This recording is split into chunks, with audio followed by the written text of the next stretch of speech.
by going over some of the different runes and runes that have come out for the game. And I'm going to go over the ones that I tested out yesterday, the ones I'm excited about, the ones I think will be good. So I'll give you my first impressions. First, we're going to start off with the precision tree. In precision, there's a few interesting options here. Well, lethal tempo, not so much, but press the attack seems very strong. Let's do this. All right. Press the attack seems very strong.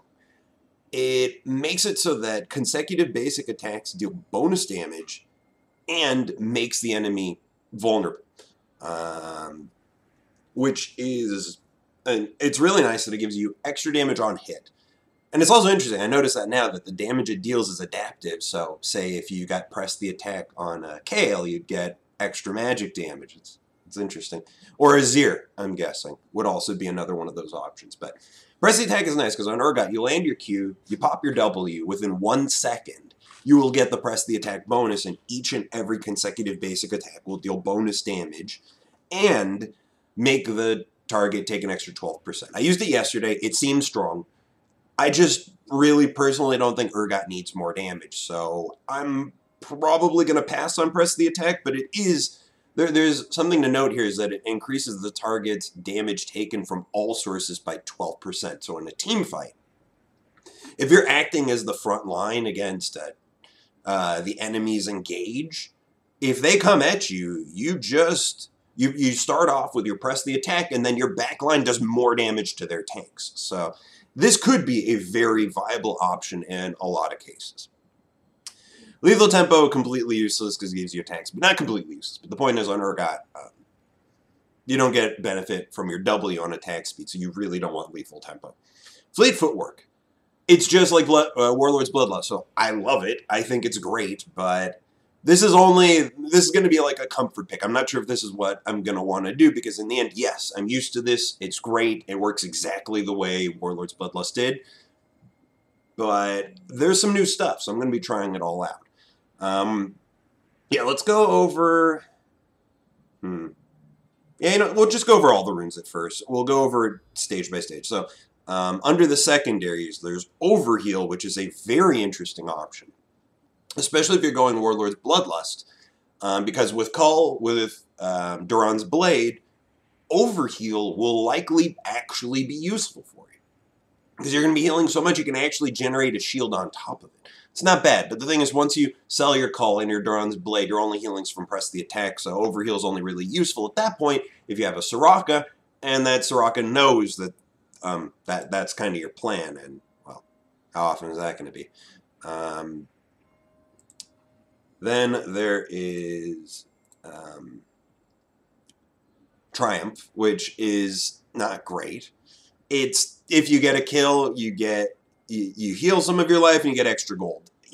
I mean, Urgot, yes, can depend on that, but I just feel like it's not great on him. I mean, these three options just don't all feel good on him. And then there's Presence of Mind, which it used to work a little differently. After the change, I'm not a big fan, because for 5 seconds after gaining a level or takedown, any mana you spend is fully restored. It's so meh. I mean, it will probably save you about 100 mana every time you level up.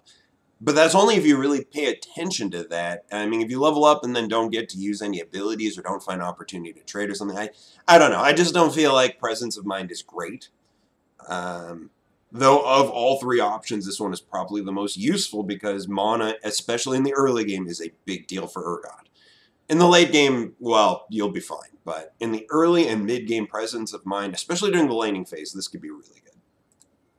Continuing, there are the 3 legends, which one is a clear winner. The first one's attack speed. Again, Urgot, don't care about attack speed, don't want it. Legend Tenacity. This is the one that I think is probably the best option on Urgot. 5% Tenacity, 1.5% for every legend stack. And you're going to be getting kills, so you'll be getting those legend stacks. Then there's Legend Bloodline, which says gain 0.8% lifesteal for every legend stack. This, I mean, if you're going to be going for Overheal, then Legend Bloodline might not be bad. It will give you extra options for building that Overheal. But, again, I don't think it's really worth it. I feel like Tenacity is a much better option. Hey there, Tom. Much better option for champion like Urgot that needs to get into the back line or into the front line and not get CC'd down. He's a bruiser. You want him getting into the fight and not getting kited or CC'd out. So I think Tenacity is the better option. Then at the bottom, we got Coup de Grace, Coup de Grace, which does more damage to champions when they have less than 40% health. There's Cut Down, 4% more damage to champions with 150 more max health than you.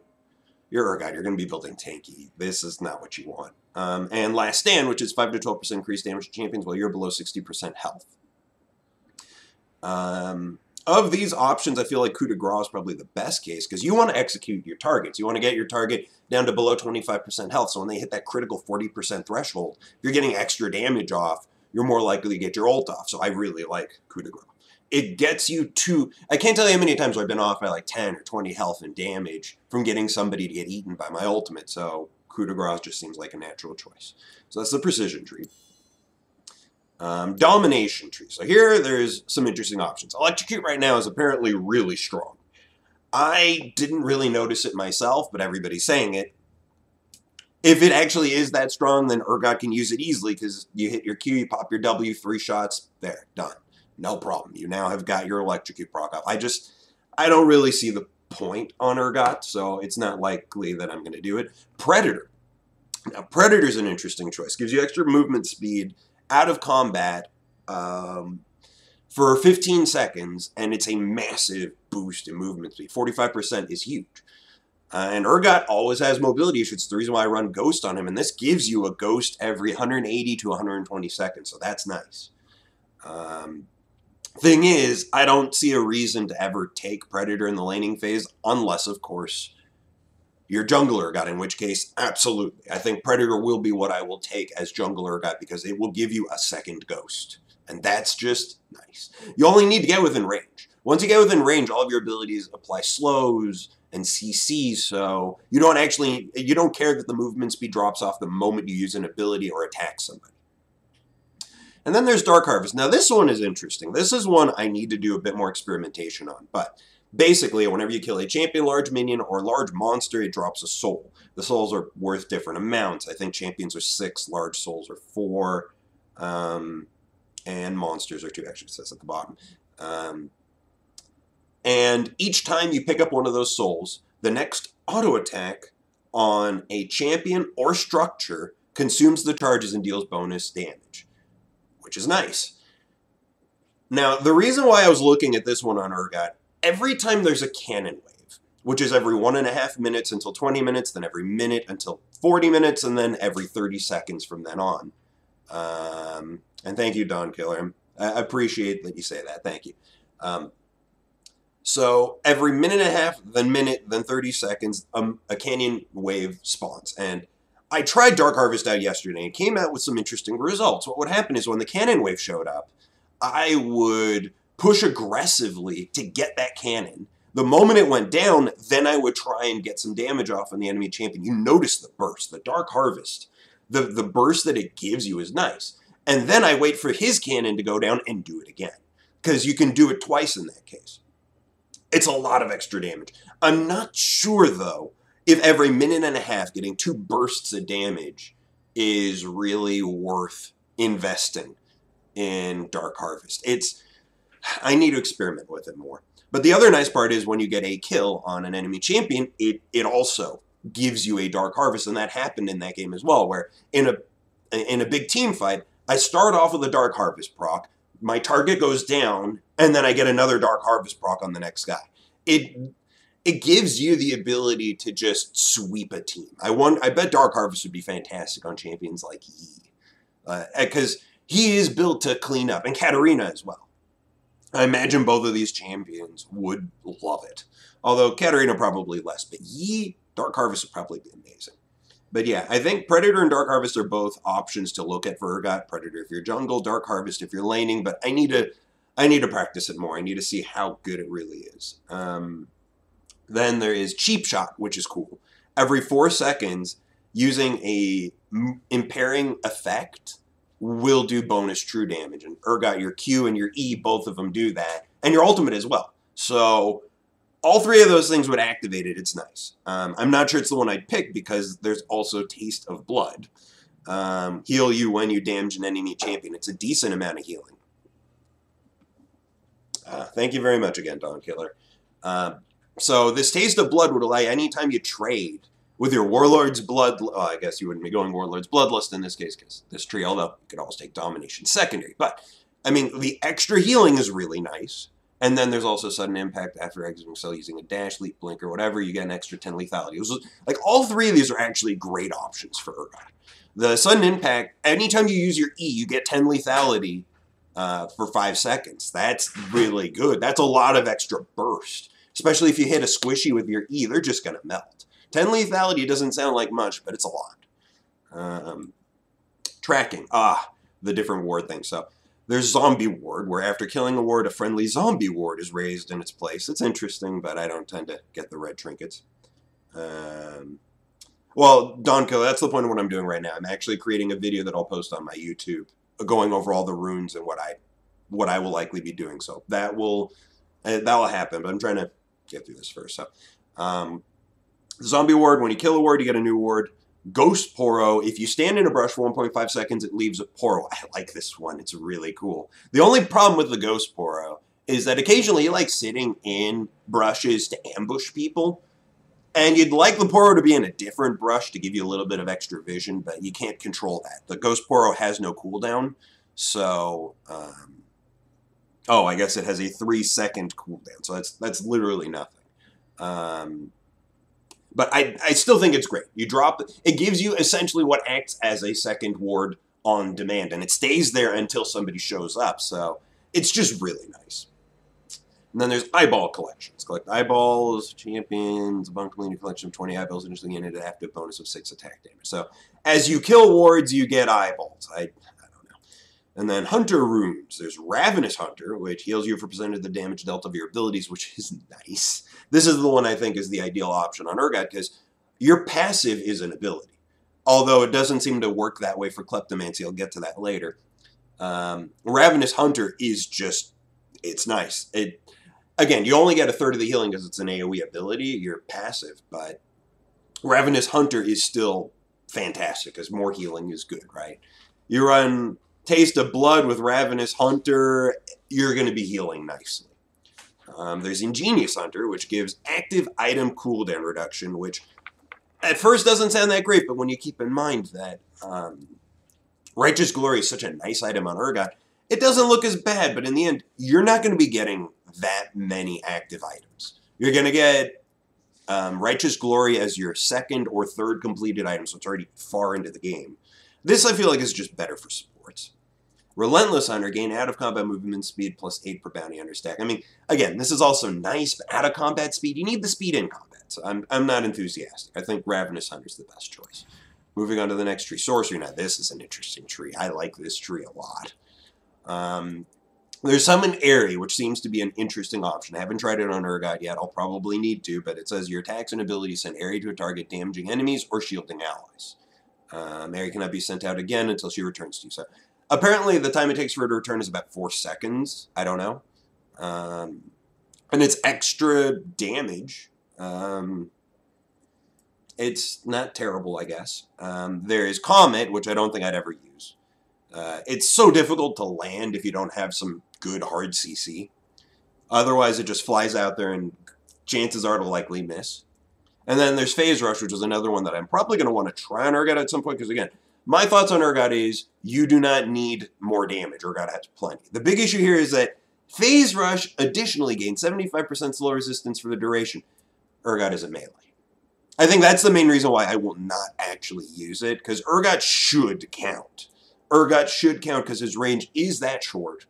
He should count as a melee champion for Phase Rush purposes only. Actually, there's probably a few other reasons, like, oh god, what is that item? That doesn't matter. Let's keep going. So, Phase Rush is interesting, but I don't know how good it'll actually be since you don't get the slow resistance, unfortunately. Now, this is my favorite thing right here in the game, Ultimate App, but let's get there. There's Nullifying Arm, which is actually very strong. When you take magic damage, it will reduce your health below 30%, gain a shield. So it's like a Hex Drinker shield, a mini Hex Drinker shield. Very nice. If you're up against like an all magic damage team, like maybe if they're 80 carry is a Mordekaiser or Ziggs or Corki and everybody else does magic damage, I would pick Nullifying Orb even over Ultimate Hat. But that's about the only scenario. Like, if they have a full AP team, then Nullifying Orb. Otherwise, it's nice, but it's no Ultimate Hat. There's Monoflow Band. Every 60 seconds, your next ability you use has its mana or energy cost refunded and restores 8% of your missing mana or energy. That sounds nice. It does. It sounds really nice, but it's no Ultimate Hat, and I'll show you why. Ultimate Hat. Your ultimate's cooldown is reduced by 5%. Each time you cast your ultimate, its cooldown is further reduced by 2%, stacks up to 5 times. So after the 5th time you cast your ultimate's cooldown will be 15% shorter in addition to whatever cooldown reduction you have. It goes over the cap. At least I assume it does. It has to go over the cap. It wouldn't make sense if it didn't. So if that's the case, towards the end, you can easily get up to 55% cooldown reduction on your ultimate. And it gets easier when you see some of these other options here.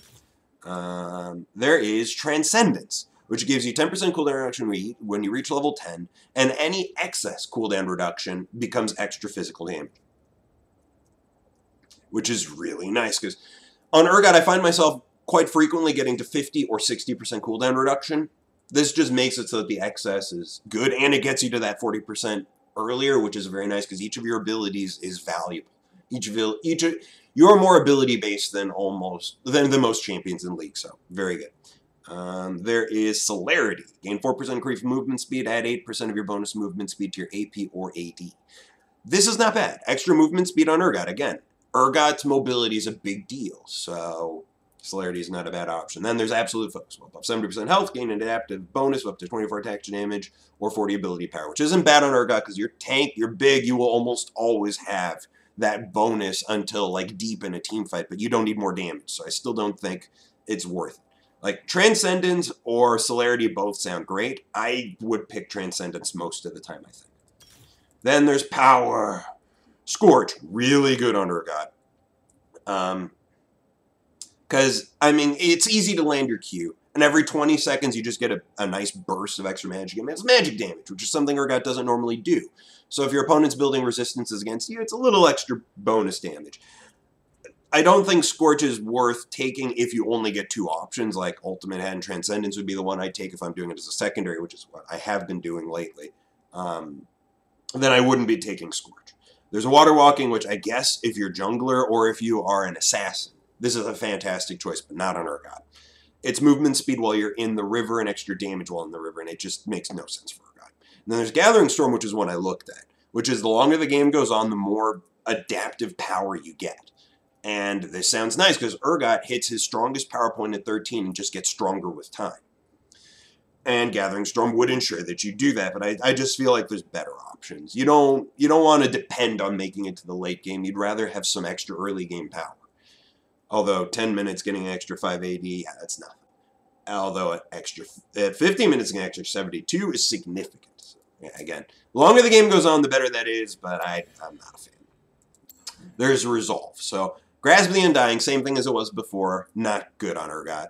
There's Aftershock, which is interesting. After mobilizing an enemy champion, increase your armor magic resist by 20 plus 30% for 2.5 seconds, then explode, dealing magic damage to nearby enemies. I mean, this kind of sounds nice. When you land your E, you get a massive burst of tankiness, but that's the thing. Landing your E in a team fight's not the most common thing, and in the laning phase, yes, you can probably land it a few times, but how much do you really need that extra resistances in a 1v1? I'm not a big fan. It's not bad, and I should try it out, actually. I really should try out Aftershock, but I'm not a fan. There's Guardian, which is for support, so yeah, you don't care. Now, some interesting runes. Unflinching. After casting a summoner spell, gain 15% tenacity and slow resistance for 10 seconds. Additionally, gain 10% tenacity and slow resistance for each summoner spell on cooldown. So that's just nice. Although, it's only for 10 seconds. But in Urgot's case, 10 seconds of extra tenacity and slow resistance when you pop Ghost, that just sounds nice. That sounds really nice. Still, I think I prefer this option, which is Demolish. Charge up a powerful attack against a tower for 4 seconds. While within 600 range of it, the charged attack deals 125 plus 30% of your max health bonus physical damage. This is really nice. It's unfortunate it's only every 45 seconds, but anytime you get near a tower, being able to do an extra 200 or 300 damage, even early in the game, to that tower, that's significant. It's punishing, especially since the top tower normally has bonus armor or magic resist at the start of the game. Getting that extra damage, it's meaningful. And then there's also Font of Life. Impairing the movement of an enemy champion marks them for 4 seconds. Allied champions who attack marked enemies heal for... not exactly useful for Urgot unless you're playing support or something. Resistance. Now here there are 3 interesting options. There's Iron Skin and Mirror Shell, which do almost the same thing, except one gives armor, one gives magic resist. And anytime you heal from a consumable, heal for 20 health, or shield yourself, and shields increase your armor by 5% for 3 seconds, so it's nice.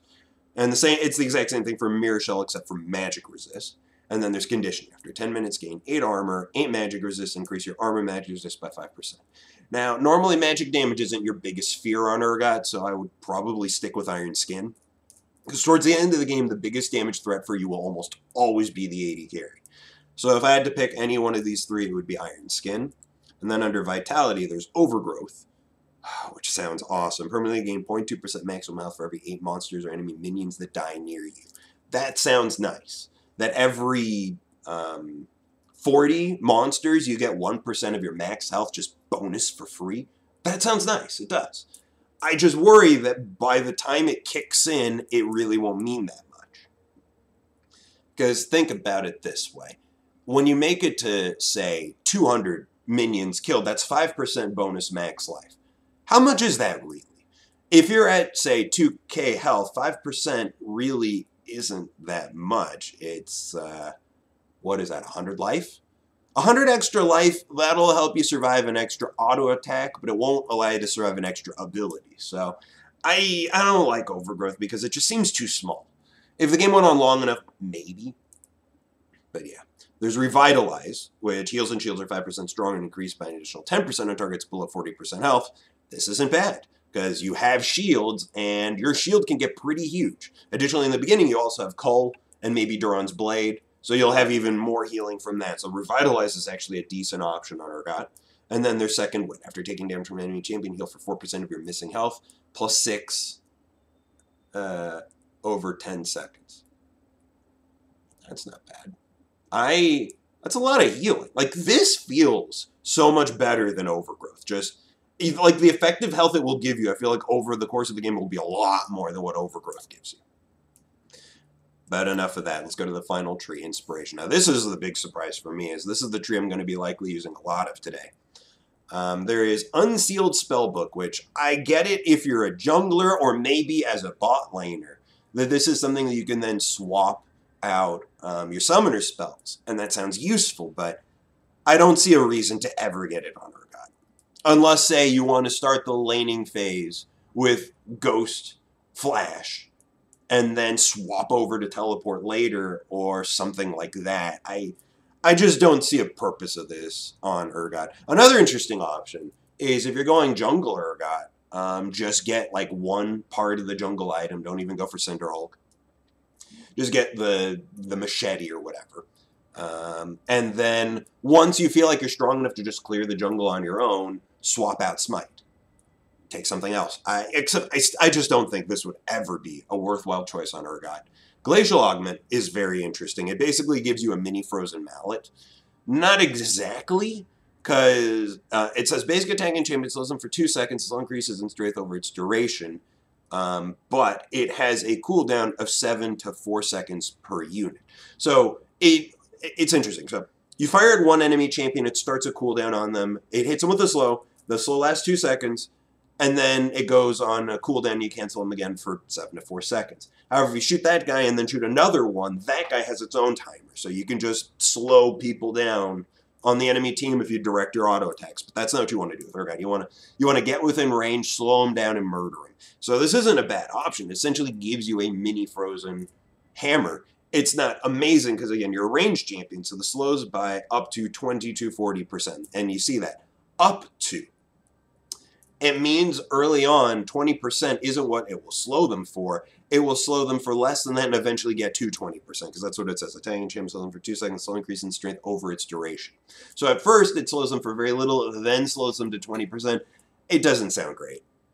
I feel like it could be much better. Though something cool about it, slowing a champion with active items shoots a freezing ray through them, freezing the nearby ground for 5 seconds. This is actually really nice, because when you do get your Righteous Glory, that counts. That counts. So we'll hit them with a slow and then a freezing ray for another slow. It's not bad.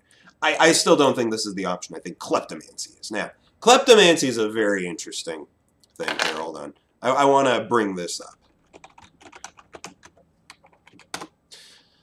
So Kleptomancy is interesting. After using an ability, your next basic attack within 10 seconds has 25 bonus range. If the attack is against a champion, you gain gold. Occasionally, you will gain a consumable item instead. If you gain a consumable item while your inventory is full, the consumable will instead be consumed. Now, on Urgot yesterday, I noticed that I wasn't actually getting that much gold off of the item at first. On a different game, I was actually getting a lot of gold. The thing that is really amazing is these items, the frequency at which you get them. Like every time you're in the lane, you will get between 3 and 4 of them before you need to back. And that's huge. Because they can be different. Like Mana Potion is nice, heals your mana. Urgot has mana problems, you get one of those, you're happy. Pilfered Health Potion, you now get an extra, a bit more health. This is nice to get. The Sly Sack of Gold is interesting. It grants anywhere between, it says 40 and 110, I think it's 20 and 110 on live. But basically you can consume it for a random amount of gold, or you can sell it for 65 gold. There's Pilfered Stealth Ward, so it'll give you Stealth Wards. It will give you Pilfered Potion of Rogue, which grants you attack damage or ability power for 45 seconds. It's not bad. The Total Biscuit of Everlasting Will, which is awesome. Because if you happen to also be getting if you get the Biscuit Delivery says that you will restore 15% of your missing health and mana, and permanently increase your mana cap by 40. This Total Biscuit of Everlasting Will works the exact same way if you have Biscuit Delivery, so you will get an extra 40 permanent mana. Nice, right? A little hidden bonus there. Peering Farsight Ward, so it can give you Farsight Ward, it can give you Looted Oracle's Extract, which can allow you to see stealthed. It can allow you to kill wards, which is nice. Oh, wait, never mind. Detection highlights units, traps, and wards as a red silhouette.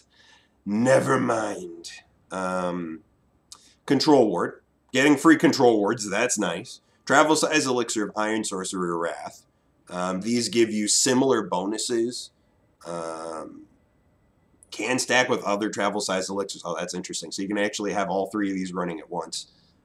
They're mini versions of the bigger potions, so they're nice. And now this is the thing I need to test. This is the big question. Elixir of Skill. Consume, grant +1 skill point. Now, my question is, and I believe I already know the answer to this. My question is, if you hit level 5 and you get an Elixir of Skill, can you get your ultimate at that point? I'm pretty sure the answer is no. I'm pretty sure that you need to have a required level of actually being 6 before you can put a point in that, but it would mean that you could put another point in your W or something like that. But if it does work that way, where you can actually get a point in your ultimate at level 5, Kleptomancy could be one of the most broken things in the laning phase, because having your ultimate at level 5 when your opponent does not, that is so huge I can't even describe it, because there's so many times where I'm level 5, my opponent just hit 6 kills because I wasn't paying attention to his level, or the same thing for them, where I hit 6 right before him, throw my ultimate at him, they're gone. So I wonder, this is one of the reasons why I need to test out Kleptomancy today, and I will. I will spend at least a few games trying to get this Elixir of Skill and seeing if that does work. I don't know if I'm going to get that lucky, but something else to keep in mind when if your inventory's full when Kleptomancy is running, then it will automatically drink the potion or place the ward. If it gives you a ward or something like that, then it will place the ward on the target that gave you the proc from Kleptomancy, so it'll just drop it on them. It's interesting. There's a lot of stuff about Kleptomancy I can't wait to try out some more of today, but I'll keep this up for now. So that's Kleptomancy. Now, here are a few other things. Hextech Flash Traption, which is awesome on a lot of champions, especially junks. Just the ability to flash over walls for free. It does have a cooldown, 20 seconds, but 2 seconds to blink over a wall. I cannot imagine how many amazing applications there are going to be out there from junglers using Hextech Flash Traption. Not useful on Urgot, at least my Urgot, because I run Ghost, so I don't get Flash. There's Biscuit Delivery, which is the one I will likely be sticking with because of its synergy with Kleptomancy. Gives you a total biscuit of rejuvenation every 3 minutes, and that heals you massively and gives you extra mana. Champions of that mana restore 20% missing health instead. Oops. Perfect timing. Start the game with a commencing stopwatch that transforms into a stopwatch after 6 minutes. Stopwatch has a one-time use stasis effect. So, stopwatch is nice on a lot of champions because it builds into Zanya's Hourglass, Guardian Angel, and Gargoyle's Stoneplate. And it reduces the cooldown of those items by 15%. That's nice. But I'd never get those items, so useless for me. There is Magical Footwear, which is interesting. You get... I still need to try it out, because for me, I wonder if you, after you upgrade your boots, do you still get the movement speed boost, and I don't know. People on the stream, or people who are watching the stream were saying you do, but I need to see it for myself just to be safe. There's the futures market, which I thought I wouldn't like that much, but I really do like it. You can enter debt to buy items. The amount you can borrow increases over time. There's a 50 gold lending fee, so that's something to keep in mind. You lose 50 gold every time you do this. And it's a permanent loss of gold, but with Kleptomancy, you're getting a lot of extra gold. And with Kleptomancy and Futures Market, you can get to a situation where you can buy an item that otherwise would be completely out of your price range with the combination of the two. One getting you gold, and the other allowing you to borrow gold. And there were a few times yesterday when I was using Futures Market, I'm like, hey, this got me my cleaver. I would not have been able to afford it otherwise without selling a Duran's Blade or something. So that's nice. I like the Futures Market. I was surprised by how much I liked it. There's Minion Dematerializer, which at first I thought was garbage, but on second inspection, I can see a purpose behind this, at least for Urgot. So it starts the game with 6 Minion Dematerializers that kill and absorb lane minions instantly. Minion Dematerializers are on cooldown for the first 155 seconds of the game. Absorbing a minion increases your damage by 4% against that type of minion permanently, an extra 1% for each additional minion of that type absorbed. So now the reason why this could be interesting, you get your Black Cleaver, you max out your Q. If you use the Dematerializer on the backline minions, would you kill them in a single shot? As in a single Q. If you drop a single Q, would it clear the backline?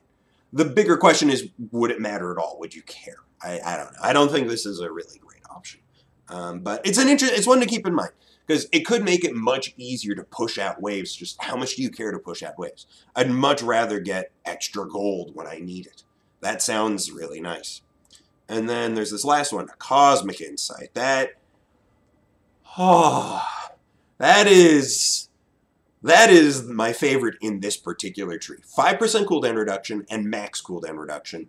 5% Summoner Spell cooldown reduction. 5% item cooldown reduction. This helps you in every way. First of all, it means that if you get Ultimate Hat, you can reduce your Ultimate's cooldown by 60%. 60%.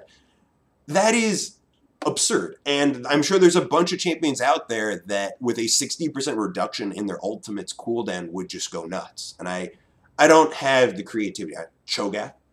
Cho'Gath, anybody? Him being able to toss his ult out there every 20 seconds? That sounds nice. Then there is... Oh, and also you go Righteous Glory, so that helps on the item cooldown reduction as well. So it helps in every way. There's Approach Velocity, gain 2% movement speed towards allied champions that are movement impaired or enemy champions that you impair. It's useful. You land your Q, you land your E. It's nice. Yes. Well, Karthus has the longest ultimate in the game, so...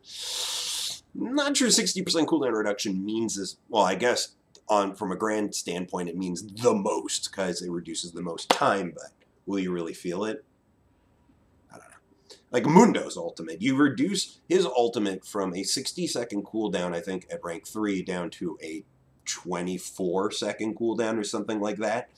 And then it lasts 12 seconds. So you ult, your ult goes on cooldown for the same amount of time that it lasts, then you ult again. It sounds so ridiculous. But yes. Continuing. Celestial Body, 100 permanent health, 10% damage, minus 10% damage to champions and monsters until 10 minutes. So it makes you tanky overall, but do you do less damage to champions until 10 minutes? No, never, no. All right, so now that we've gone over all that, let's make an inspiration page.